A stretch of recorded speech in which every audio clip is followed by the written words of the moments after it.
Assalamualaikum warahmatullahi wabarakatuh. Hello everyone, we are from Group 8. So now we are going to presentation about the crisis of kings and nobles.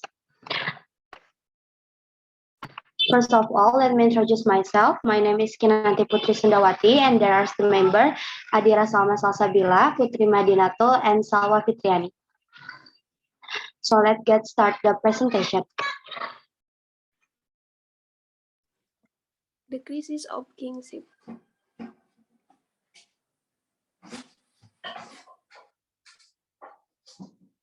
Next. The first crisis came in 3027 when Edward when Edward II was divorced and Curly murdered his 11 years old son. Edward III became king, and as soon as he could, he punished two responsible. Richard II was the second king to be killed by ambitious lord. He had made himself extremely by his sword. His was always a difficult matter because the king advisor became powerful and thus not cousin lost influence and wealth. Some of Richard's strongest critics had been the most powerful men in the kingdom. Richard with was noble in 3088 and used his authority to humble them. He imprisoned his uncle John of Gaunt, the third son of Edward III, who was the most powerful and wealthy noble of his time. John of Gaunt died in prison. His noble, including John of Gaunt's son, Henry Duke of Lancaster, did not forgive in 1399 when Richard II was busy trying to establish loyal authority again in Ireland. They read Henry of Lancaster, who was left England, returned and raised army. Richard was deposed.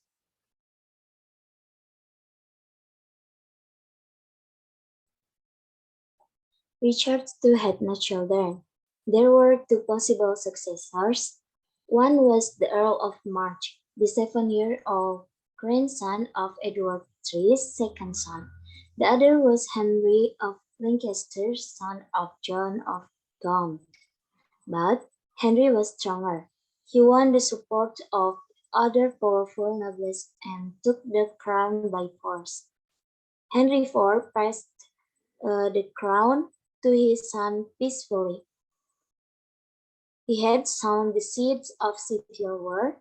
Half a century later, the nobility would be divided between those who supported his family, the Lancastrians, and those who supported the family of Earl of March, the Yorkists.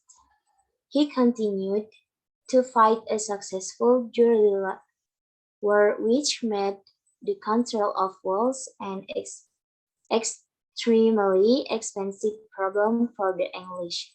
But after 1410, Glendenwold lost almost all his support as Welsh people realized that however hard they fought, they would never be free of the English. Owain Glendenwold was never captured.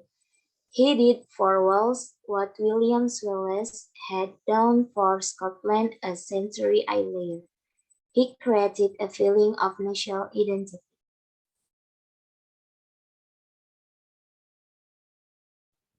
Second, Wales in revolt. The Wales Revolt is sometimes known as the Last War of Independence or Glyndŵr Rising. It was an uprising that took place between 1400 and 1415, led by Owain Glyndŵr. It was the last major Wales independence movement before the incorporation of Wales into England. Who is Owain Glyndŵr?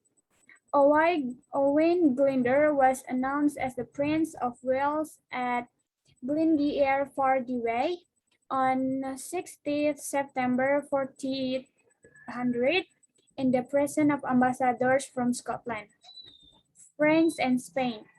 Owen Glyndwr's ambition as a Prince of Wales was to establish an independent state with parliament, Wales Church, and 2 universities. He was able to win support for this aim from most of Wales and the King of France for some times.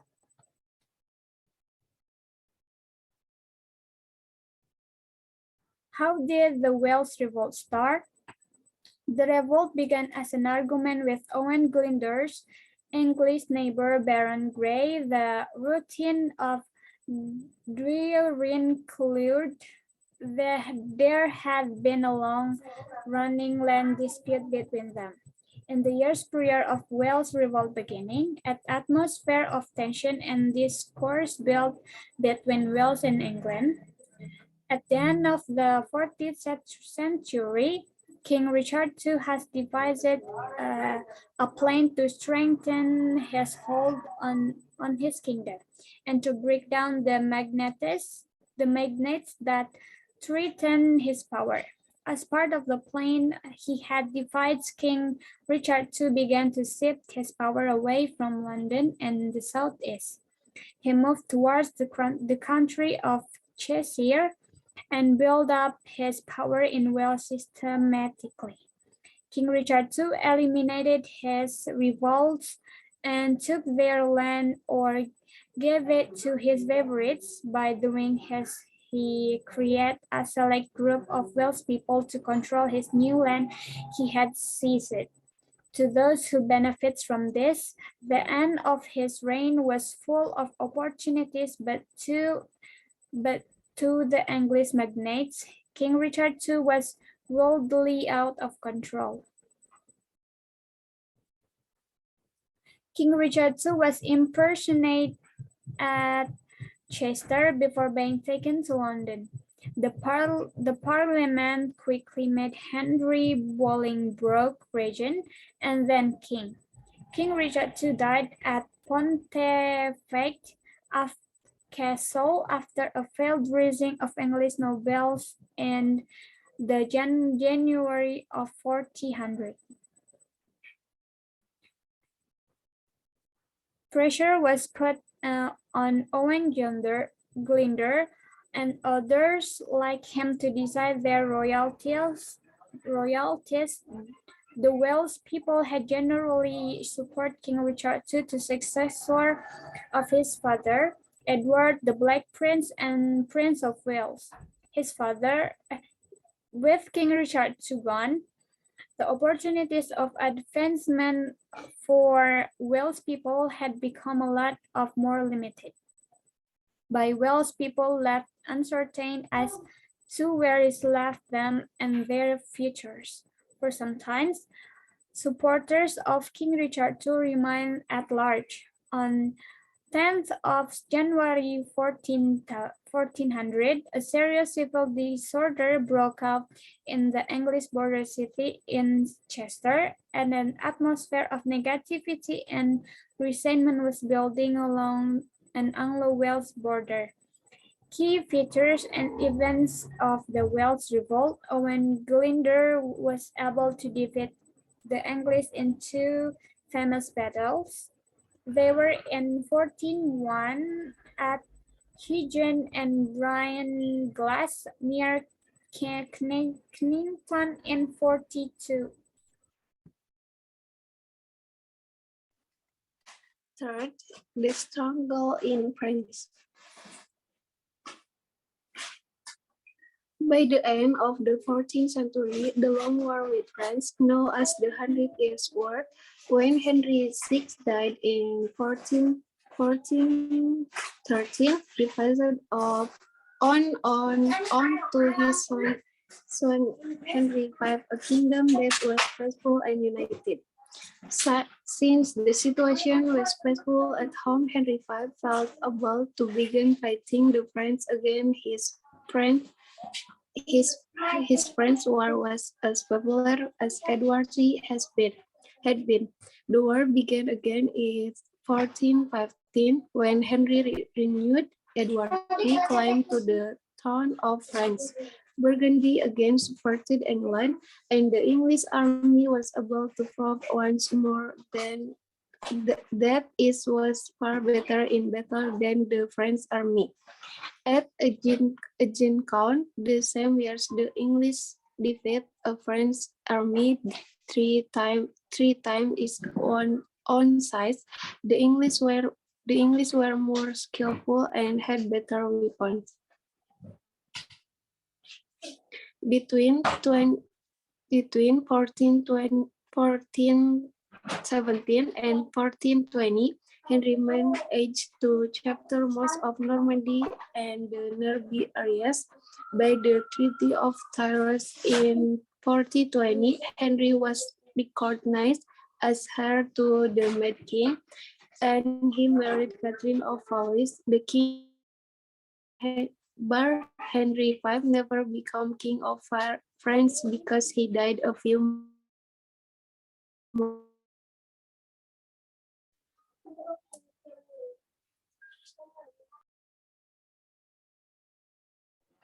Next, the War of Roses. Wars of Roses, 1455 until 1485, fought between the houses of Lancaster and York for the English throne, the White Rose of York and the Red Rose of Lancaster.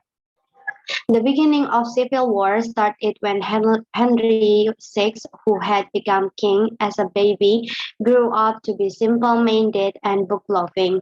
He shared the work like nobles and was an unsuitable king for such a friendly society. But Henry's simple-mindedness gave way to periods of mental illness. England had lost a war and was ruled by a mental ill king who was bad at choosing advisors.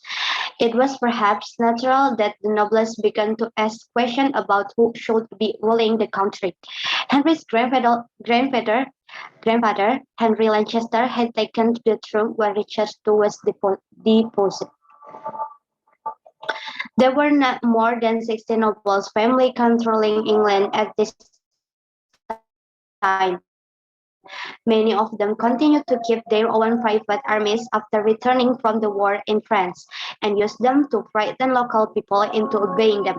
Some of these armies were large. For example, by 1450, the Duke of Buckingham had 2,000 men in his private army. The discontented nobility were divided between those who remained local to Henry VI, the Lancasterians, and those who supported the Duke of York, the Yorkists, Edward IV, but Henry into the Tower of London. Edward was able to raise another army. Edward had the advantage of his popularity with the merchants of London and southeast of England. Henry VI died in the Tower of London soon after, almost certainly murdered. When Edward IV died in 1483, his only two sons, the 12 years old Edward V and his younger brother, were put in Tower by Richard of Gloucester. Richard III had a better reason than most to wish his two nephews dead, but his guilt has never been proved. Richard III was not popular. Lancaster and Yorkists both disliked him. In 1485, a chancellor with a very distant claim to royal blood through John of Gaunt landed in England with Breton soldiers to claim the throne. There was Henry Tudor, half of Richard, and the battle quickly ended in his defeat and death. Henry Tudor was crowned king immediately on the battlefield. The war had finally ended, though this could not have been clear at the time. In the 19th century, the novelist Walter Scott named this war the War of the Roses. The Wars of the Roses nearly destroyed the English idea of kingship forever. After 1460, there had been little respect for anything except the power to take the crown. Fighting took place for only a total of 15 months out of the whole 25-year period. Only the nobles and their armies were involved. The wars were disaster for nobility. For the first time, there ha- there had been no purpose in taking prisoners because no one was interested in payment of ransom. Those captured in battle were usually killed immediately. By the time of the Battle of Bulwarks in 1485, the old nobility had nearly destroyed itself. Almost half the lord of 60 noble families had died in the war. It was it was this fact which made it possible for the Tudors to build a new national state.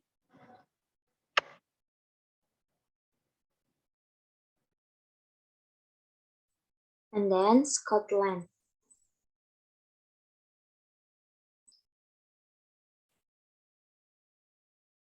Scotland experienced many of disasters that affected England at this time. Scotland paid heavily for its alliance with France because it supported France during the war. England renewed its claim over lordship of Scotland, and Edward IV's army occupied Edinburgh in 1482. Like the English kings, the Scottish kings were involved in long struggles with their nobles. Support, support for France turned attention away from establishing a strong state at home. England, several kings died early. Ernest, I must murdered in 1438. Ernest Levin died in an accident before he was 30 in 1460. And Ernest III was murdered in 1488, the early death of so many. Scots kings left government in the hands of powerful nobles until they were old enough to rule. These nobles changed to make their own position more powerful. This new system fitted well with the Highlands, the Gaelic word for such tribe. Clan means children, but from the 14th century, a clan began to mean groups of people occupying an area of land and following a particular shape. Not all the members of a clan were related to each other. Some groups joined a clan for protection, or because they were forced to choose between doing so or leaving the area. The most powerful of the clans by the 15th century was Clan Donald. The clan chiefs were almost completely independent. By the end of the Middle Age, however, Scotland had developed as a nation in a number of ways. From 1399, the Scots demanded that a parliament should meet once a year, and kings often gathered together leading citizens to discuss matters of government. As in England, towns grew in importance, mainly because of the wool trade which grew thanks to the help of Flemish settlers. Scotland could rightly claim rule be equal with England in learning. By the end of the 15th century, it was obvious that Scotland was a separate country from England. I think that's all from our presentation. Thank you for attention. Wassalamualaikum warahmatullahi wabarakatuh.